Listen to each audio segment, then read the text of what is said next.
So this is what you pay your $200 for. Wind, rain, snow, sleet. I think this is Crater Lake. We've just done the climb from Ronnie Creek. It's taken about 45 minutes to get to this point, and we've just hit the first steepish section, which has some handrails and a bit of a pull up here. Here we are. Dan? Cheese. So this is Marion's lookout. Clouds have just come in, snowing. It is temperature's about 2 degrees, and we're heading up that way.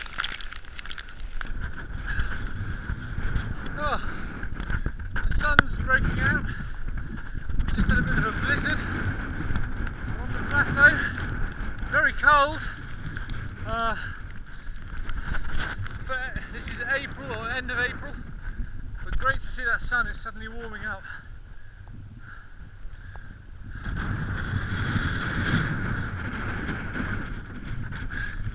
So we're just heading to Kitchen's hut, probably about 20 minutes away, and we'll stop for a cup of tea in there.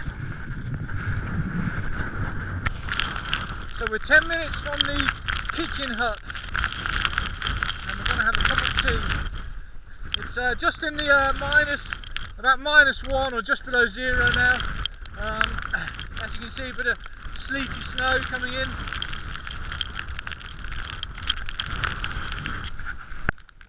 So time is now 10 past 10. And we've been going about an hour and 50 minutes to get here, plus some rests. So it's got 2 entrances, one in case the snow level is high, and hopefully it's open for business. Hello? Can we come in? Whoop. Hello? Oh, how are you? Are you okay? Oh, yeah, it's pretty blizzardy just walking over the top then. So where do you come from? Ronnie Creek? Oh yeah, we just walked up, but it just got caught in the blizzard up there, and So did you come up Marion's lookout? yeah, just come across there now. I think the weather gets better from now. That's what a bloke just came, a fella who's just going to climb Cradle. Oh, is he? He's staying at Scotch Gilbert Hut, so he's going back there tonight. Oh, okay. He just So we've left Kitchen's hut about 10 minutes ago, 15 minutes ago. A couple of tree ferns or palm trees covered in snow. I'm covered in snow. Dan's covered in snow. I'm covered in snow.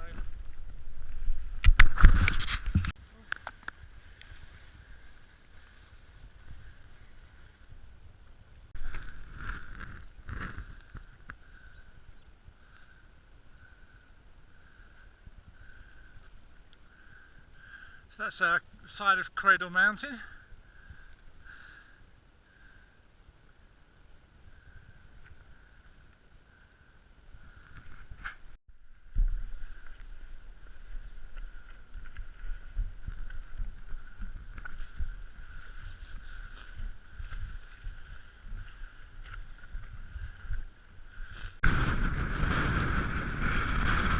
Having a little run towards Barn Bluff, which is just covered by clouds. It's nice, the sun's coming out, stunning views. We've just come from back there, which is Cradle Mountain, and yeah, heading towards Barn Bluff and to Waterfall Hut. So it's just started to snow again, which is quite weird with some palm trees and snow. So we're just descending down to the Waterfall Hut. We've passed by Barn Bluff to our right, and we're about 10 minutes or so from the Waterfall Hut.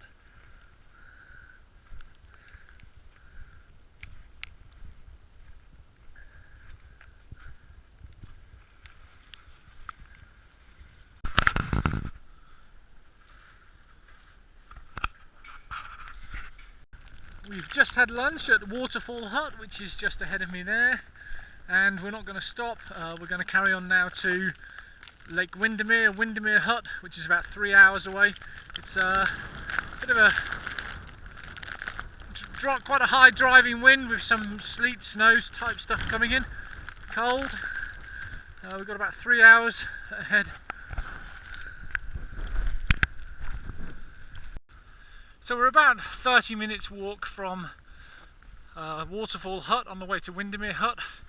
There's a boardwalk for most of the way. This is what it looks like. It's kind of like the Royal National Park south of Sydney. If you've been there, then this section looks very similar. Very different than the previous section, but a bit wetter. So Windermere Hut's very busy. There's only 2 spaces left and it's packed in there, so we're going to stay on one of the camping platforms, which is this here.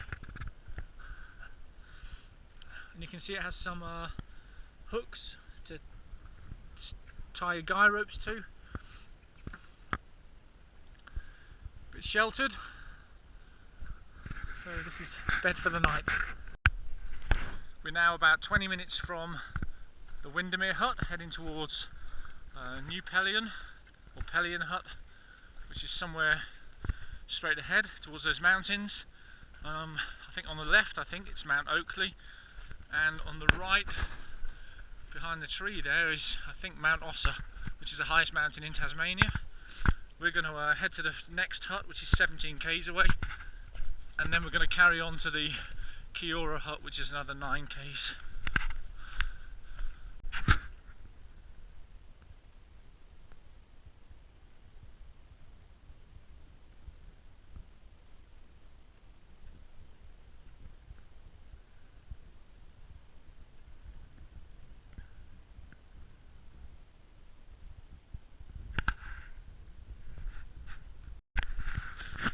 So this is probably the wettest and most difficult piece to walk across that we've been on so far. We are about 5 minutes after Pelion Creek, about 20 minutes or so before Frog Flats, I think.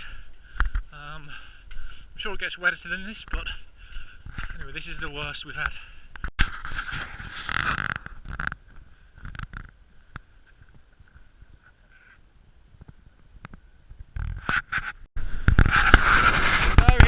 Dan and I at the junction for Pelion Gap with Mount Ossa up that way, hidden in the clouds. So we were going to climb it. It's the highest mountain in Tasmania, but it's too late. It's 3:30. It's a 3-hour climb, and we've still got about an hour to go that way towards our next campsite. And if we look up that side, that's Pelion East. So we may come back tomorrow morning if we've got time, get up early and try and go up Ossa.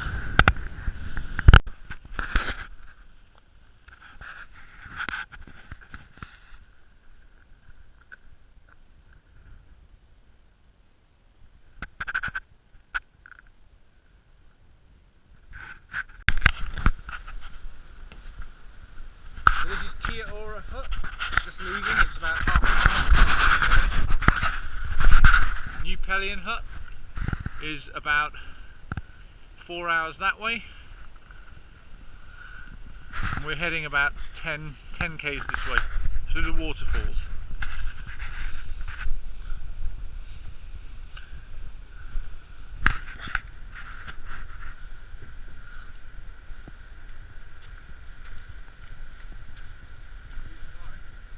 Nice.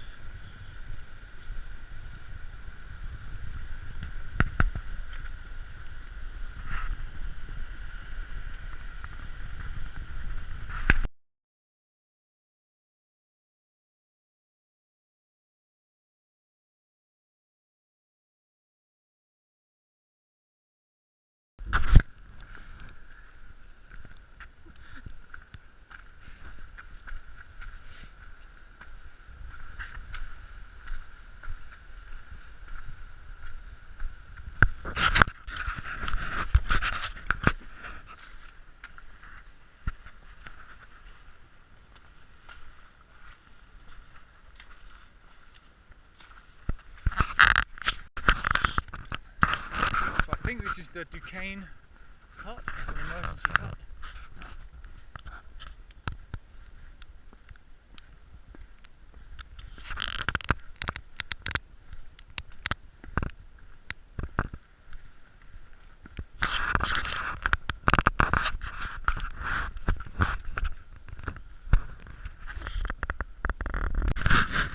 Starting the side trip to the Ferguson Falls, which is about half an hour or so down this way. So it's great. We've ditched the packs and we'll go to the falls and then come back and do the next falls.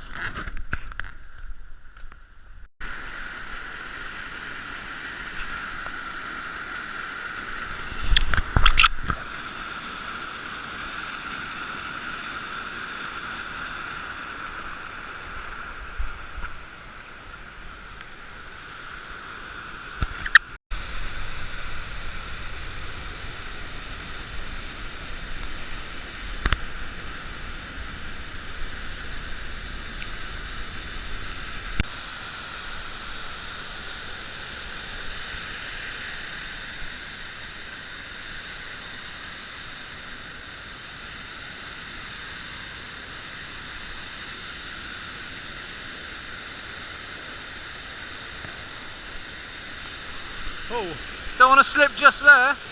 This is Hartnett Falls.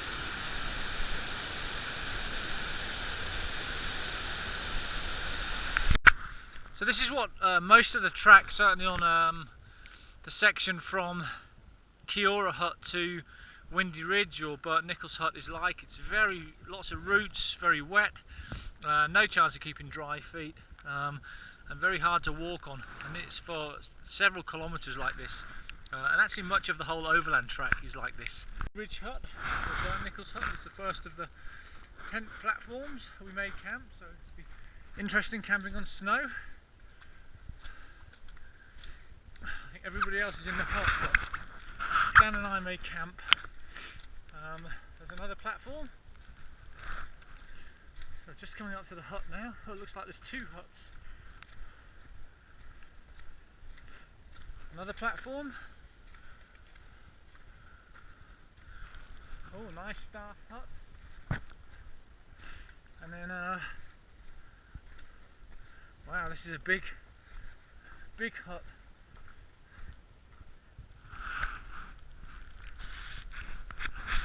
So Dan and I have, we pretty much finished the overland track in 3 days, so 2 nights and 3 days. So we were heading down towards the lake where we catch the ferry tomorrow, but instead we've seen a turn off to Pine Valley, so we're going to do a detour and go and stay at a different hut tonight and then walk out the 8Ks tomorrow.